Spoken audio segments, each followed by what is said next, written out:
Hi friends, உங்கள் வீட்டில் இது மாதிரி வேஸ்ட்டான பிளாஸ்டிக் பாட்டில்ஸ் இருக்கா? அந்த பிளாஸ்டிக் பாட்டில்ஸை வந்து எப்படி அழகாக ரீசைக்கிள் பண்ணலான்னு காட்ட போகிறேன். ஃபஸ்ட்டு இது மாதிரி பிளாஸ்டிக் பாட்டில்ஸில் இது மாதிரி ஹோல் மாதிரி போட்டுக்கோங்க. இது மாதிரி 3 பாட்டில் பிளாஸ்டிக் பாட்டில்ஸ் வந்து எடுத்திருக்கேன். அந்த 3 பிளாஸ்டிக் பாட்டில்ஸையும் இது மாதிரி ஹோல்ஸ் போட்டுட்டு நெக்ஸ்ட்டு கட்டர் யூஸ் பண்ணி இது மாதிரி கட் பண்ணிக்கோங்க.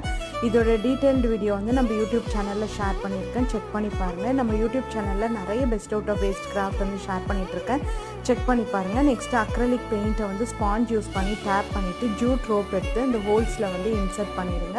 இது மாதிரி 3 பிளாஸ்டிக் பாட்டில்ஸையும் இது மாதிரி கனெக்ட் பண்ணிடுங்க. இது மாதிரி 3 பிளாஸ்டிக் பாட்டில்ஸையும் கனெக்ட் பண்ணிவிட்டு நெக்ஸ்ட் அக்ரலிக் பெயிண்ட் யூஸ் பண்ணி இது மாதிரி உங்களுக்கு என்ன கோட்ஸ் பிடிச்சிருக்கோ அந்த கோட்டில் வந்து எழுதிக்கோங்க. இல்லை உங்களுக்கு என்ன டிசைன் பிடிச்சிருக்கோ அந்த டிசைன் பண்ணிவிட்டு ஒயிட் கலர் அக்ரலிக் பெயிண்ட்ஸில் இது மாதிரி டாட்ஸ் மாதிரி கொடுத்துட்றேன். அவ்வளோதான், நம்ம பியூட்டிஃபுல்லான பிளான்டர் வந்து ரெடி பண்ணியிருக்கோம். இந்த வீடியோ பிடிச்சிருந்தா லைக் பண்ணி ஷேர் பண்ணி நம்ம சேனலுக்கு சப்போர்ட் பண்ணுங்கள். தேங்க்யூ, பாய்.